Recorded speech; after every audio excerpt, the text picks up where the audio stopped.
오늘은 제79주년 8.15 광복 기념 주일을 우리 한국에 있는 모든 교회들이 다 같이 지내는 주일입니다. 이번 주간 목요일이 바로 8.15 광복 79주년 해당되는 날입니다. 1945년 8월 15일은 우리나라가 일제의 식민지 지배에서로부터 해방된 날이고요. 그리고 3년 지나서 1948년 8월 15일은 대한민국 정부가 수립되면서 우리들의 주권을 되찾은 날입니다. 표준 국어 대사전에 보면은 해방이라고 하는 단어에 대해서는 이렇게 기록했습니다. 구속이나 억압 혹은 부담 따위에서 우리가 벗어나게 되는 것을 해방이라고 그랬고요. 더 나아가 광복이라고 하는 것은 빼앗긴 주권을 되찾는 것이다 그랬습니다. 결국 8.15 광복절이라고 하는 것은 우리들로 하여금 구속이나 억압 그리고 부담에서 우리들이 눌렸던 거에서 해방을 받은 날 뿐만 아니라 잃어버렸던 인권을 되찾고 그리고 주권을 되찾은 날이라고 하는 것입니다.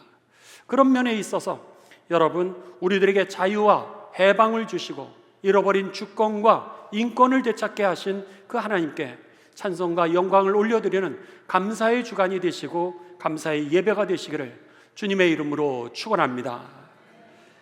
오늘 본문 말씀은 우리들에게 자유라고 하는 것, 그리고 또 해방이라고 하는 것, 그리고 우리들의 주권, 인권이라고 하는 것을 어떻게 우리가 찾을 수 있을까?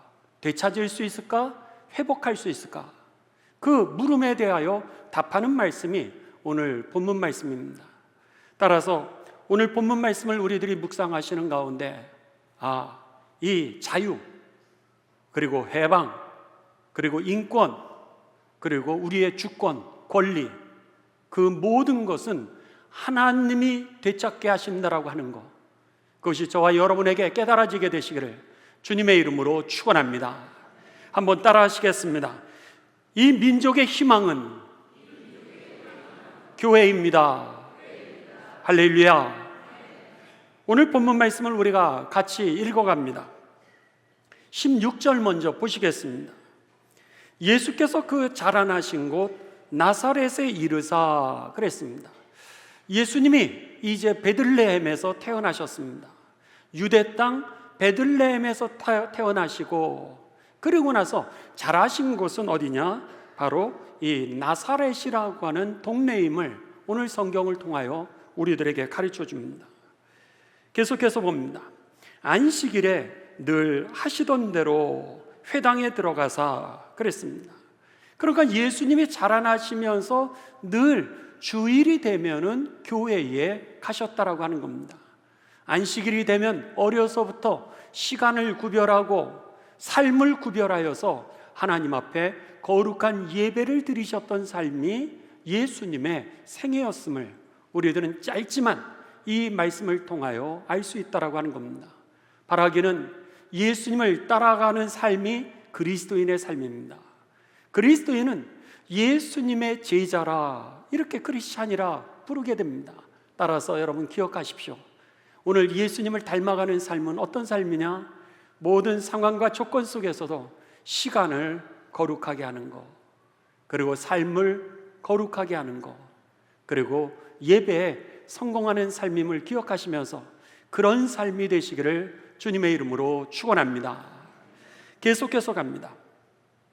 안식일에 하시던 대로 회당에 들어가서 성경을 읽으려고 서심해 그랬습니다. 그 당시에 교회는 이런 교회는 없었습니다. 그 당시에 그 교회라고 하는 것은 회당이었습니다. 이스라엘 백성들이 이제 바벨론의 포로가 되어 있을 때라든지 아니면 그리스의 어떤 식민지가 되어 있을 때라든지 아니면 로마의 식민지 생활 속에서도 그들이 예배 드리는 자그마한 장소를 마련했는데 그 예배를 드리는 장소가 바로 회당이었습니다. 따라서 이 회당이라고 하는 것은 그들의 예배 드리는 중심지였고요, 또 회당을 통해서 그들은 하나님의 말씀을 배웠습니다. 말씀을 배우는 장소였고요, 더 나아가서 그들의 삶 가운데 속에 하나님의 말씀대로 어떻게 살아가는지 그 말씀을 갖다가 풀어가지고 저들에게 살아가는 지혜를 가르쳐 준 것이 바로 회당이었습니다. 그러니까 회당에서는 예배를 드리고 거기에서 말씀 교육을 하고 도덕 교육을 하고 인격 교육을 하고 무너진 삶의 문제들, 그 문제들을 어떻게 하면 해결할 수 있는지 그런 지혜를 가르쳤던 것이 바로 회당이었기 때문에 이 회당은 유대인들에게 있어서 삶의 그냥 한 가운데 있는 자리였다라고 하는 겁니다. 그 자리에서 행해졌던 그 행사는 이렇게 우리가 순서에 맞춰서 오르겐도 있고 찬양도 있고 성가대도 있고 그렇지 않았습니다. 조그마한 모이는 곳이 회당이었기에 딱 두 가지를 했습니다. 하나는 성경을 읽었고요, 그리고 더 나아가서 이제 거기에서 하나님의 말씀을 풀어서 가르쳐 주는 것, 이것이 이 회당에서 하는 모든 거였습니다. 그런데 유대인들이 회당을 중심으로 살다 보니까 그 안에는요, 예수님이 어려서부터 자랐으니까 거기에 친구들도 있겠고, 그리고 부모님들도 같이 예배를 드리고 있었을 것이고, 친척들도 거기 있었을 겁니다. 동네 아저씨, 동네 아줌마, 아니 할아버지 뻘 되시는, 할머니 뻘 되시는 그 모든 동네 사람들이 모이는 그곳에서 예수님이 이제 늘 하시던 대로 예배를 드리셨고 거기에서 자라나셨던 거예요. 그리고 나서는 예수님께서 이제 30살이 되셨을 때 인근 지역에 가서 복음을 전하고, 그리고 거기에 귀신을 쫓아내기도 하고 병든 자를 낫게 하는 이런 하나님의 사역들을 많이 하시게 되었습니다. 그런데 오늘 본문 말씀에 보면 그렇게 주변에서 하나님 나라의 많은 역사를 일으키시고 그리고 하나님 나라에 대해서 가르치셨던 그 예수님이 고향으로 돌아오신 거예요. 갈릴리 어려서부터 예배를 드리던 그 갈릴리 지역에 오셔서 그날 안식일이 되자 예수님이 그 회당에 가셔서 이제 예배를 드리게 되었던 겁니다. 그런데 그 회당에서 어떤 사람들이 이 성경 말씀을 가르쳐 주게 되면 랍비가 가르쳐 줬습니다. 그러니까 성경을 가르칠 수 있는 그런 자격을 가진 사람들을 랍비라고 불렀고, 또 하나는 성경을 가르칠 수 있는 존경받는 사람들에게 그 강의를 부탁해서, 그러니까 강사죠, 쉽게 얘기하면 그 강사님에게 부탁을 해서 성경을 읽고 또 그것을 가르쳐 달라고 하는 것이 회당의 예배의 순서였습니다. 그런데 오늘 본문 말씀에 여러분들 보시면은 16절을 다시 봅니다. 예수께서 그 자라나신 곳 나사렛에 이르사 안식일에 늘 하시던 대로 회당에 들어가셨는데 예수님이 성경을 읽게 됩니다. 그 얘기는 뭐냐면 거기 있는 그 마을 사람들과 친척들이 다 예수님이 성경을 가르칠 수 있는 자격이 있다라고 생각하는 존경받는 삶이 되었다라고 하는 거죠. 그러니까 예수님이 오시니까 예수님, 오늘은 예수님께서 성경을 읽어주시고 그리고 성경 말씀을 전해주세요, 이렇게 되었던 겁니다. 그리고 나서 성경을 읽으려고 서심해 17절입니다. 선지자 이사야의 글을 드리거늘, 예수님께서 어떤 성경 말씀을 읽어야 될지를 갖다가, 지금은 여러분 우리가 이 성경이 이렇게 한 권으로 되어 있지 않습니까? 그렇지만 오늘 본문 읽으셨던 이 누가복음이라든지 이런 것들이 옛날엔 양피지에다가 그것을 갖다가 이제 기록을 해놨습니다. 그러니 양피지에다가 글을 기록했을 때 그게 얼마나 많겠어요. 그러니까 이 성경을 옛날에는 두루마리로 이렇게 계속해서 그것을 갖다가 두루마리로 만들어서 항아리에다 보관하고, 그리고 부패하지 아니하도록 거기에 어떤 이끼가 끼지 아니하도록, 곰팡이가 생기지 아니하도록 그렇게 이제 보관을 했던 겁니다. 그리고 나서 예배 시간이 되면은 그것만 전담해서 이제 성경을 들어다 주고 보관하는 분이 그 두루마리를 들고 오는 거예요. 들고 와서 이것을 갖다가 그날 성경을 읽으시고 말씀을 전해주실 분에게 그것을 드리는 겁니다. 지금 바로 이 말씀이 바로 그런 말씀입니다. 계속해서 봅니다. 그리고 나서 그런데 그 성경을 두루마리를 펴서 드렸는데 그 말씀이 오늘 본문 말씀 18절입니다. 드리거늘 책을 펴서 이렇게 기록한 데를 찾으시니 곧 주의 성령이 내게 임하셨으니 이는 가난한 자에게 복음을 전하게 하시려고 내게 기름을 부으시고 나를 보내사 포로된 자에게 자유를, 눈먼 자에게 다시 보게 함을 전파하며 눌린 자를 자유롭게 하고 주의 은혜의 해를 전파하게 하려 하심이라. 이 말씀을 예수님께서 읽으셨던 겁니다.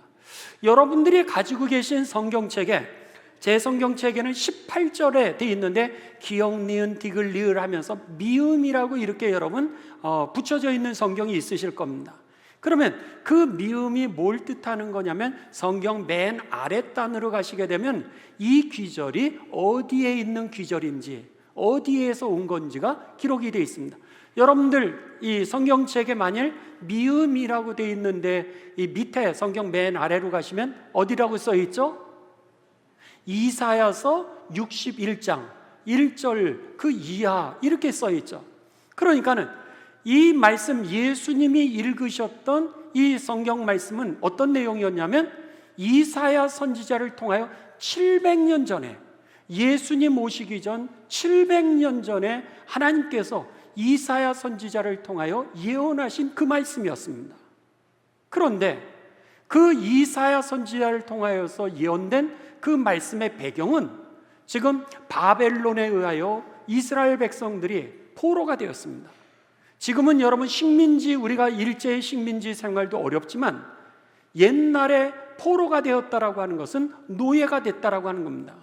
인간이 아니었던 거예요. 짐승보다도 못한 그런 노예로서의 삶, 그냥 죽이면 죽는 겁니다. 내 생명이 생명이 아닌 그런 어떤 너무나도 비참한 삶이 노예의 삶일진데 지금 이스라엘 백성들이 노예 가운데 있는데 하나님께서 예언자 이사야를 통하여 지금 이 말씀을 하신 겁니다. 뭐라고 그러냐면 주의 성령이 내게 임하셨으니 이는 가난한 자에게 복음을 전하게 하시는데 내게 기름을 부으시사 나를 보내셔서는 포로된 자에게 자유를 주게 하고 눈먼 자는 다시 보게 하고 또 눌린 자는 자유롭게 해주면서 그리고 나서 주님의 은혜의 해를, 은혜의 해라고 하는 것은 구원받는 날입니다. 그들에게 구원의 은혜를 전하는 그 하나님이 예언자를 통해서 그렇게 약속을 하신 거예요. 그런데 그 말씀을 갖다가 예수님이 지금 읽으신 겁니다. 읽으시면서 예수님이 뭐라 그러세요? 20절입니다. 20절. 그리고 나서는 그 성경을 다 읽으신 다음에 두루마리를 다시 덮으셨어요. 덮으시고 그 두루마리를 가져다 주는 사람에게 그것을 돌려주시면서 그리고는 이번에는 앉으신 거예요. 서서 하나님의 말씀을 읽고 그리고 앉으십니다. 그리고 나서는 거기에 모여있는 회중들을 주목하시면서 보시면서 이렇게 말씀하시는 거예요. 21절. 이에 예수께서 그들에게 말씀하시되 이 글이 700년 전에 이사야 선지자를 통하여서 예언하셨던 그 하나님의 그 약속이 바로 오늘 이 자리에 이루어졌느니라. 이렇게 지금 말씀을 하시는 거예요. 그 얘기가 뭐예요? 지금 이사야 선지자를 통하여서 하나님이 주신 말씀은 뭐냐면 기름 부음 받은 자가 임하게 될 거라는 거예요. 기름 부음 받은 자라고 하는 단어는 메시아라고 하는 단어입니다. 메시아라고 하는 단어는 구원자라고 하는 거예요. 하나님께서 하나님의 권한을 갖다가 위임해서 그에게 권세를 주셔서 그가 그 하나님의 권세를 통하여서 구원을 하게 될 텐데 그러면서 뭐라 그러면 그가 포로된 자에게 노예에서 여러분들을 해방시키고 여러분들이 눈이 먼 거예요. 눈이 멀어가지고 더 이상 내가 앞으로 나아갈 수 없는 그런 육체적인 아픔일 수도 있고 영적인 아픔일 수도 있고 여러분의 마음의 상처일 수도 있는데 그 눈먼 자들에게 오늘 다시 보게 하는 역사를, 뿐만 아니라 오늘 포로된 자에게 자유를 그분이 주실 거라는 거예요. 그 은혜의 해, 그런 은혜가 임하는 그날을 누가 주신다는 거예요? 기름 부음 받은 자, 바로 메시아가 주시는데, 그 메시아가 뭐냐? 누구냐? 바로 오늘 너희 앞에 서 있는 나 예수 그리스도니라. 예수님이 그 말씀하는 거예요. 700년 전에 예언되었던 그 사건이 바로 오늘 나를 두고 말씀했다라고 말씀하시면서 예수 그리스도를 통하여 너희들의 삶 가운데 오늘 무슨 일이 생기는 거예요? 오늘 포로된 자가 자유하게 되고 눈먼 자가 보게 되고, 그리고 오늘 눌린 자들이 자유케 될 것이라고 이렇게 선언하고 있는 겁니다. 여러분, 이 말씀이 오늘의 주제입니다. 포로된 삶, 병든 삶, 상처받은 삶, 눌린 삶, 그리고 우리가 어떻게 구원을 받을 수 있는가? 그것은 사람을 통해서 이루어지는 것이 아니라 예수 그리스도 메시아를 통하여서 이루어지게 됨을 믿으시기를 주님의 이름으로 축원합니다. 예수님이 이 말씀을 하시는 거예요. 자유와 해방이라고 하는 거, 인권을 되찾을 수 있는 거, 이 땅이 정의로운 나라가 될 수 있는 거, 그것은 제도가 아니었다는 거예요. 사람이 아니라 하나님이 하신다는 거예요. 이것이 오늘 본문의 말씀입니다. 여러분, 우리들의 건강조차도 우리들이 여러분 내 마음대로 조절할 수 없는 게 인간입니다. 제가 가끔 그런 말씀을 드리죠. 제가 존경하는 목사님이었습니다. 제가 존경하는 목사님이었는데 그분은 간암이셨어요. 간암 수술을 이제 받으러 들어가시는데 그 아들이 그러더라는 거예요. 아빠, 수술 잘 받고 와. 그랬더니 아버지가 그 아들 앞에서 그래, 수술 잘 받고 올게, 걱정하지 마. 그리고는 수술대에 누워서 수술실로 들어가는 거예요. 근데 그분이 그러시는 거예요. 수술대에 들어갔더니 내가 할 수 있는 게 하나도 없더라는 거예요. 내 병을 위하여서 내가 수술할 수 없고 내가 고칠 수 없다는 거예요. 의사 선생님은 자르는 데까지는 하지만 회복은 하나님이 하심을 믿으실 주님의 이름으로 축원합니다. 바로 그거예요. 아들한테는 내가 큰 소리를 쳤는데 들어가서 하는 건 뭐예요? 내가 누워서 다 맡기고 눈 감고 자는 거밖에 없더라는 거예요. 의사 선생님이 잘해줘야 잘 되는 거지. 하나님이 회복시켜 주셔야 회복되는 거지. 나는 무력하더라는 거예요. 여러분, 오늘 우리들 건강의 문제만도 아닙니다. 제가 이제 유학하고 있었을 때 인디아나주 오하이오를 갔다가 이제 저희가 여행을 했던 적이 있습니다. 근데 겨울에 형님네 댁을 가는 거였어요. 그랬는데 저희가 보니까 겨울에 눈이 왔던 길이었기 때문에 얼었습니다. 그러니까 차들이 많이 미끄러져 있어서 이렇게 저희들이 세면서 갔습니다. 한 대, 두 대, 이야, 저거는 큰일 날 뻔했네. 막 그러면서 어떤 차는 뒤집어졌어요. 뒤집어져가지고 사람들이 막 거기에서 사람을 꺼내는 모습까지. 그러니까 제가 우리 차가 서야 될까? 사람들이 가득 있으니까 그냥 맡기고도 지나가면서 숫자를 9대까지 셌습니다. 조심해서 몰지. 그랬는데 잠시 후에 갑자기 그랬어요. 그런데 그 길에 우리 차도 미끄러진 겁니다. 천천히 달렸는데 40 정도밖에 놓질 않았습니다. 그런데도 불구하고 이게 미끄러지기 시작하는데 그러는데 차가 도는 거예요. 차가 도는데 여러분 그냥 날아가가지고 또랑에 그냥 처박히고 말았습니다. 조금만 비켜갔으면 거기에 다리가 있는데 다리 밑에 낭떠러지로 떨어지는 거예요. 야, 한 대, 두 대, 세 대, 좀 천천히 좀 다니지, 이렇게 얘기했는데 그 말하기가 무섭게 5분 후에 내가 그렇게 될 줄은 아무도 몰랐던 거예요.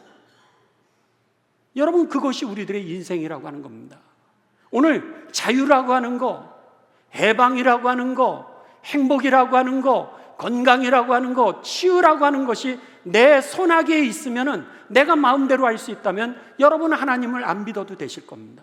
그런데 5분 앞도 내 인생을 갖다가 내가 핸들할 수 없고 내 건강조차도 내가 회복할 수 없다면 여러분, 하나님을 믿어야 살 수 있게 되는 겁니다. 무능한 나를 믿으면 망하게 될 수밖에 없는 거예요. 왜? 앞길 5분도 모르는데 내 인생을 어디다 맡길 수 있겠습니까? 누가 우리를 책임질 수 있겠습니까? 아무도 책임질 수 없다라고 하는 겁니다. 오늘 이사야 선지자를 통하여서 노예 가운데 있는 그들에게 선포되어지는 말씀은 뭐냐면, 너희에게 자유를 주는 것은 사람이 아니라는 거예요. 하나님이 너희에게 자유를 주실 것이고, 너희의 모든 상처들, 그 안에서 자유와 치유와 회복이 이루어지는 거 하나님이 하시는 일이라는 거예요. 이것이 오늘 본문의 말씀이었는데, 예수님이 오늘 그 예언되었던 그 메시아가 바로 나다, 예수 그리스도이심을 그들에게 가르쳐 주시면서 뭐라고 그랬어요? 나를 통하여 너희에게 자유와 해방과 치유가 임하게 되느니라. 오늘이 바로 너희에게 구원이 임할지어다.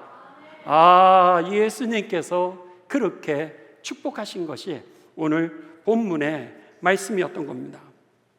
여러분, 꼭 기억하시길 바랍니다. 우리들의 삶을 부욕해 하시고 우리들의 삶을 회복시키시고 이 민족에 여러분 통일과 해방을 가져다 주시는 분은 하나님이심을 믿으시기를 주님의 이름으로 축원합니다. 오늘은 8.15 우리가 광복 79주년 되는 주일, 기념주일입니다.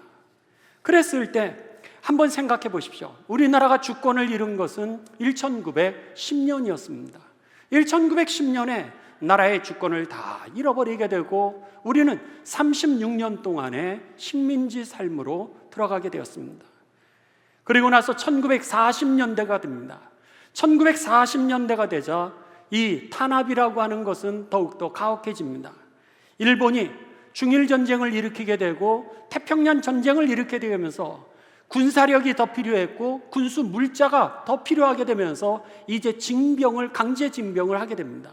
그래서 우리 교회 어르신들 가운데 이 일제시대를 경험하셨던 분들 많이 계시죠.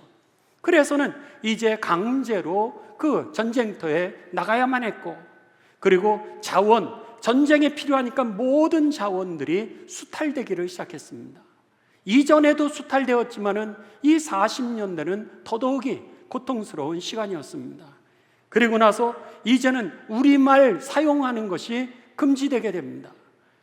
그리고 우리말만 못하는 것만이 아니라 우리말을 잃어버리게 된 데다가 이름에는 창씨개명이라 그래서 우리들의 이름을 아예 일본식 이름으로 개명을 시켰습니다. 전쟁 통화지 속에서 온 백성들이 신음을 해야 됐던 것이 우리의 36년 동안의 식민지 생활이었습니다.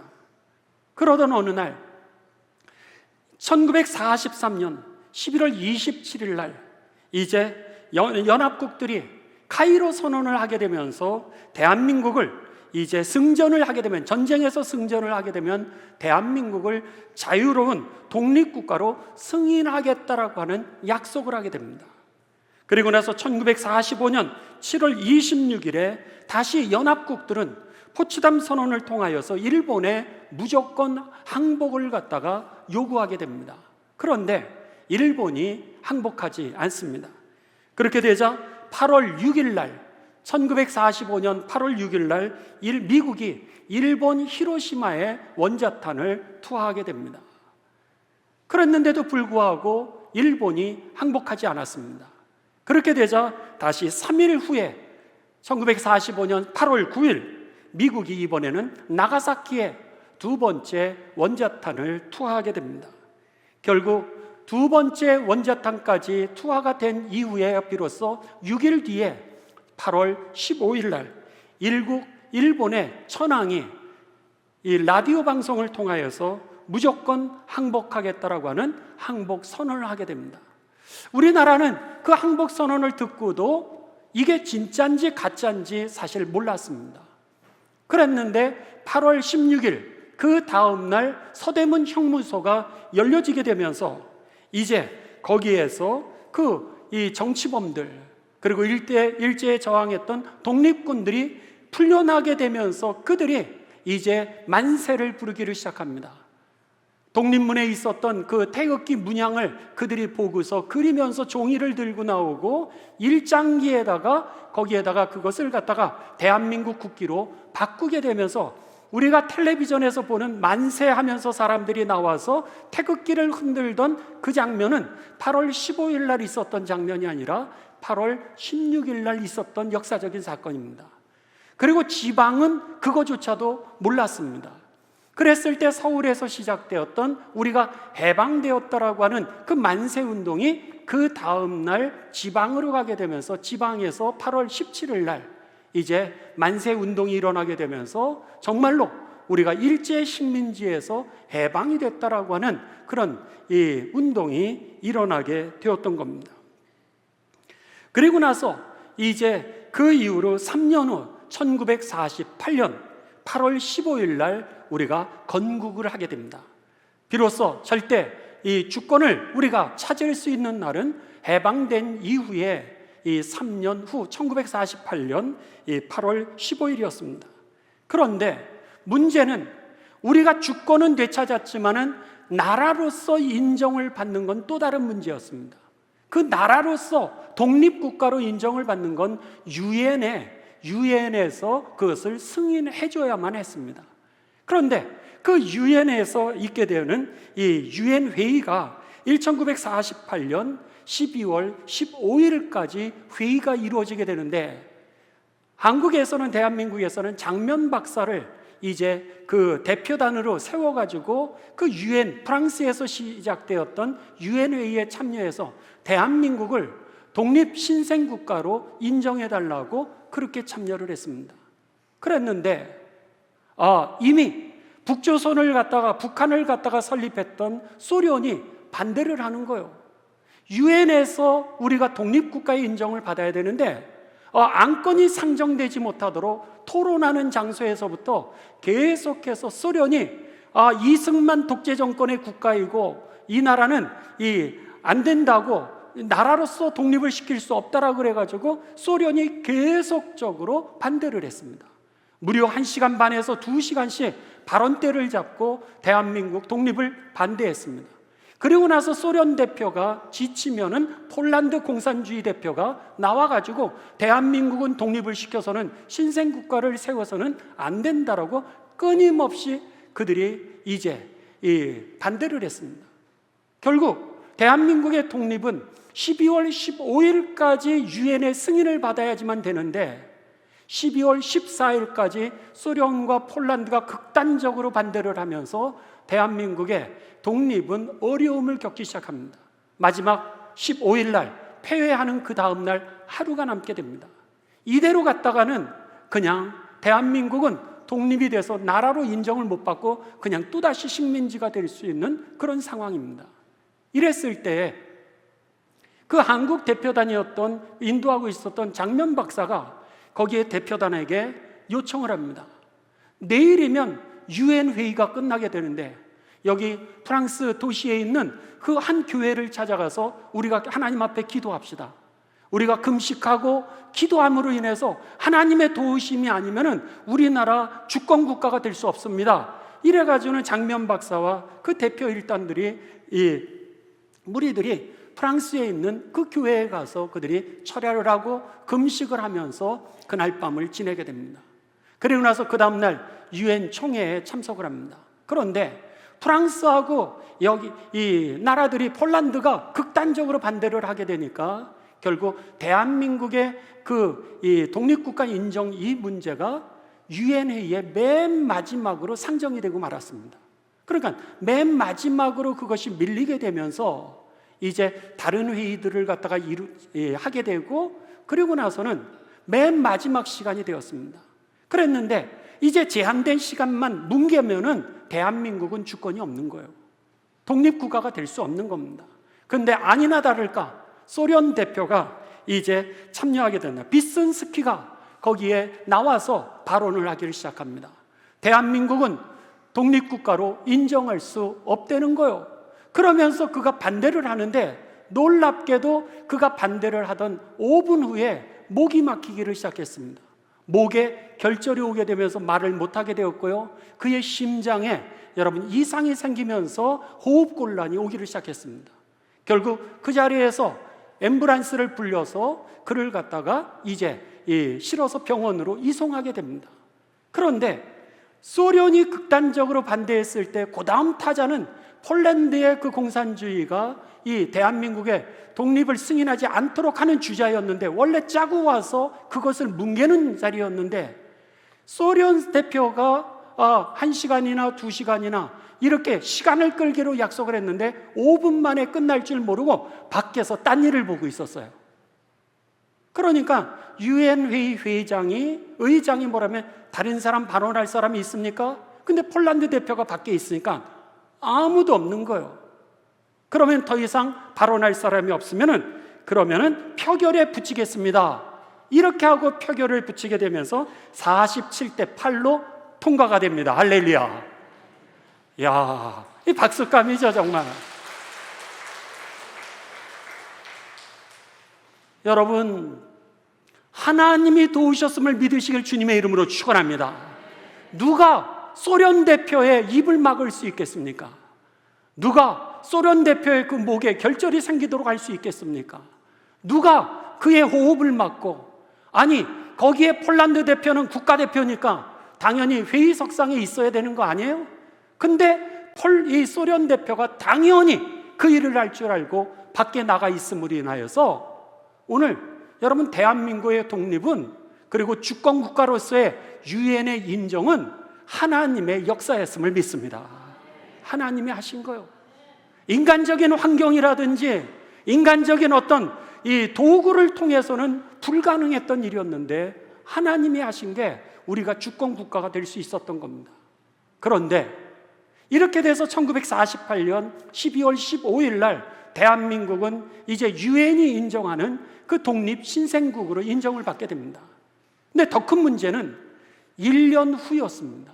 그 1년 후에 6.25 1950년 6월 25일 날 북한에 있는 소련이 북한에게 탱크 236대죠. 이 탱크를 지원해 주게 되고, 그리고 나서 12만 명이나 되는 그 북한군들이 남한을 기습으로 침공하게 됩니다. 대한민국은 탱크도 없는 거예요. 돌이나 칼로 막아야 되는 형편이었고 우리는 전쟁 준비가 하나도 되지 않았습니다. 3일이면 여러분 그냥 서울 수복인데다가 부산까지 일주일 아니면 다 먹히는 게 그때의 현실이었던 건 여러분들이 다 아실 겁니다. 우리는 그걸 막아낼 능력이 없었어요. 그래서는 유엔에 부탁을 하게 됩니다. 유엔에 국가가 되었으니까, 우리도 신생 독립국가로 인정을 받았으니까 유엔에 우리가 도움을 달라고 할 수 있는 자격이 생겼던 거예요. 이거 얼마나 중요한 사건이었는지 모릅니다. 그래서 유엔에 이제 도와달라고 지원군을 요청하게 됩니다. 근데 문제는 유엔 군들이, 연합군들이 올라 그러면 유엔 상임이사국 5개 국가가 모두 다 만장일치를 해야 됩니다. 그런데 5개 국가가 어디냐면 미국, 소련, 중국, 영국, 프랑스예요. 5개 국가가 유엔군들을 파견하기로 만장일치를 해야지만 대한민국의 6.25 전쟁에 도움을 줄 수가 있는데 누가 반대해요? 소련이 반대하죠. 소련이 그것을 가만히 있겠습니까? 자기들이 계획해서 북한군이 밀고 내려온 사건인데 소련이 당연히 반대하죠. 그러니까 유엔군들이 참여한다는 건 불가능했습니다.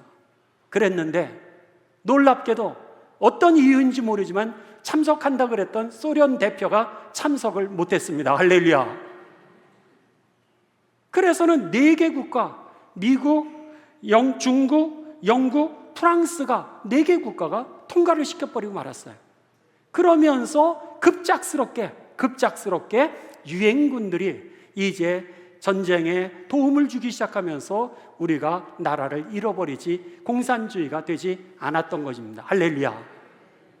하나님의 역사죠.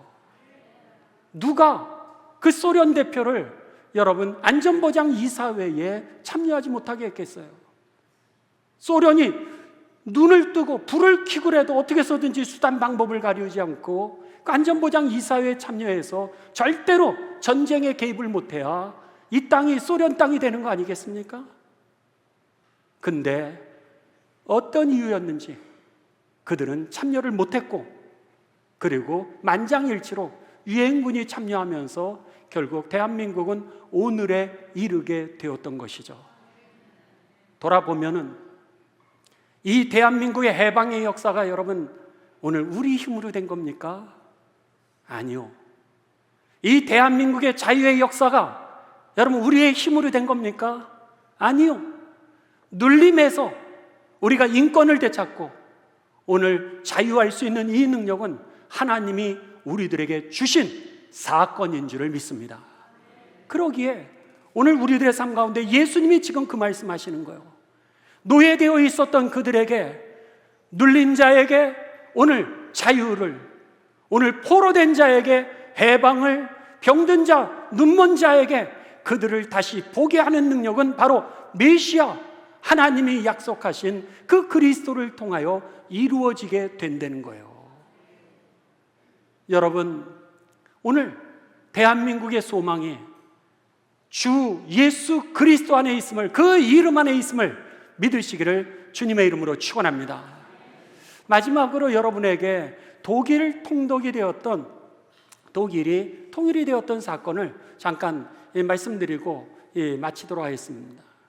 독일도 1945년에 이제 일본처럼 제2차 대전을 일으켰다라고 하는 죄명으로 인하여서 그들이 패망을 하게 되면서 서방 국가들과 소련이 분할 통치를 하게 됩니다. 동쪽 지역은 소련과 폴란드가 공산주의로 정권을 수립하게 했고요. 그리고 더 나아가서 서쪽, 이 서독이라 그러죠. 서독은 이제 자유진영, 영국, 프랑스, 미국을 중심으로 해서 자유진영이 이제 거기를 통치하게 됩니다. 분할 통치를 하게 되죠. 그렇게 되면서 대한민국이 북쪽은 소련이 다스리고 남쪽은 미국이 다스리고 했던 그런 우리들의 1945년의 시점과 동일한 시점이었습니다. 그랬는데 여러분, 그 나라가 45년 만에 1990년에 통일이 됩니다. 어떻게 통일이 됐는지 여러분 아십니까? 이 동독에 그러니까는 성 니콜라스라고 하는 그런 교회가 있습니다. 라이프치히라고 하는 그런 도시 안에 그 성 니콜라스라고 하는 교회가 있어요. 한번 사진이 준비됐으면 보여주시기 바랍니다. 동독, 그 당시 소련이 통치하고 있었던 그 땅에, 폴란드가 통치하고 있었던 땅에 동독 안에 이 교회가 있었던 겁니다. 근데 이 교회는요, 월요일마다 5시에 모여가지고 그냥 4사람, 5사람, 몇 명 안 되는 사람들이 모여서 평화를 위해서 기도했습니다. 통일을 위해서 기도했어요. 그리고 이 땅에 하나님의 정의가 강같이 흐르는 그 땅을 위하여서, 그리고 인권을 회복하는 땅을 위하여서 그들이 그냥 4명, 5명 이렇게 몇 명이서 많아봐야 10명도 안 되는 그곳에서 그들이 함께 기도를 했습니다. 그러던 어느 날 1989년 10월 9일입니다. 기도회가 끝나고 나아가서 저 앞에 있는 광장이죠. 저 앞에 광장으로 나가서 저들이 나라의 통일과 그리고 평화와 정의를 위하여서 그들이 이제 촛불 시위를 했습니다. 근데 지나가던 사람들, 그들이 우리도 통일을 원하고 우리도 평화를 원한다고 해서 사람들이 붙기를 시작했는데 얼마가 붙었냐면 7만 명이 붙었습니다. 대단하죠? 그러니까는 그 촛불 시위가 나중에는 국민 촛불 시위로 돼가지고 4-5명이 모여서 기도하던 그 운동이 딱 한 달 뒤입니다. 딱 1989년 11월 9일 날 베를린 장벽이 무너지게 됩니다. 할렐루야. 그러면서 통일이 되었던 거예요. 다음 화면에 한번 베를린 장벽이 어떻게 생겼는지 보여주시기 바랍니다. 베를린 장벽은 이제 우리나라의 38선하고 똑같았던 겁니다. 남방 한계선, 북방 한계선에 이렇게 다 그 담으로 쌓여 있고 넘어가지 못하도록 했던 것이 서독과 동독의 위치였습니다. 그랬는데 이 성 니콜라스 교회의 교우들이 함께 기도하면서, 그리고 시민들이 같이 하나님 앞에 기도하면서 촛불을 들었던 것이 다음 화면입니다. 저 장벽들을 부수기를 시작했던 겁니다. 저 장벽을 부수고 그 다음 장면은 역사적인 장면이죠. 정말로 동독 시민들과 서독 시민들이 그 장벽을 부수기를 시작합니다. 다음 장면입니다. 그리고 나서 저들이 부서진 장벽 위로 올라가게 되면서 남과 북이 통일되었던 것이죠. 놀라죠. 할렐루야죠. 여러분, 독일의 통일의 역사를 인터넷이든 어디든 찾아보십시오. 성 니콜라스 교회, 그냥 그 교회라고 한번 쳐보십시오.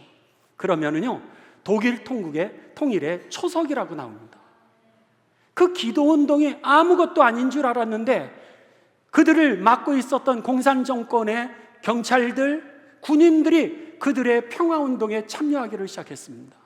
군인들도 참여하고 경찰들도 참여하고 시민들도 참여하면서 결국 오늘 한 달 만에 독일의 동독과 서독이 통일이 되었던 것이죠. 어떻게 말로 표현할 수 있겠습니까? 이게 될까? 기도가 무슨 나라가 통일이 되는데 한 달 만에 그것도 역사적인 현실입니다. 여러분, 예수님이 그 말씀을 하시는 거예요. 자유라고 하는 거, 해방이라고 하는 거, 치유라고 하는 거, 회복이라고 하는 거, 인권이라고 하는 거, 정의라고 하는 거, 이것은 사람과 환경을 통해서 주어지는 것이 아니라 하나님의 손에 달려 있음을, 하나님의 주권임을 믿으시면서, 그래서 우리가 기도해야 되는 겁니다. 기도하시는 가운데 그 4-5사람이 여러분들이 되셔서 남은 우리나라의 통일의 문제가 해결되게 되시기를 주님의 이름으로 축원합니다. 하나님이 우리를 사랑하심을 믿습니까? 하나님이 우리나라를 사랑하심을 여러분 정말 믿습니까? 이 역사를 주관하심을 여러분 믿습니까? 그렇다면은 기도하십시오. 그래서 기도해야 되는 겁니다. 우리가 정치를 보면, 여러분, 정치의 국회의원들의 모습을 보면은 우리의 마음이 어지러울 때가 얼마나 많은지 모릅니다. 경제가 어렵습니다. 세계에 경제 공황이 있습니다. 사업하는 분들마다 어려워서 허덕이고 있습니다. 그때마다 우리가 어떻게 해야 될지 여러분 갈등할 때도 있고 또 우리가 좌절할 때도 있습니다. 염려하지 마십시오. 이보다 더 어려운 상황 속에서도 하나님은 독일의 통일을 가져다 주셨고 대한민국의 해방을 허락하셨습니다. 그렇다면 지금의 혼란이라든지 지금의 어려움은 여러분 아무것도 아닙니다. 주님께서 이 안에서도 우리를 사랑하시고 대한민국을 사랑하시고 여러분의 기도에 응답하고 계시고 이스라엘 백성들 430년 동안 노예 속에서도 하나님 앞에 부르짖는 그 소리를 내가 들었노라 말씀하시면서 모세를 보내서 출애굽시키셨던 그 사건처럼 우리들도 하나님이 그렇게 하실 것을 믿으시기를 주님의 이름으로 축원합니다. 강하십시오. 여러분 담대하십시오. 해방과 나머지 통일의 문제 하나님 앞에 맡기고 기도하는 가운데 성서 한국이 되시고 선교 한국이 되어서 온 땅 가운데 하나님이 역사의 주인이실 뿐만 아니라 자유와 해방의 주인이시라고 하는 그 찬송을 다 함께 할 수 있는 그날을 바라보시면서 전진하게 되시기를 주님의 이름으로 축원합니다. 주님의 이름으로 축원합니다.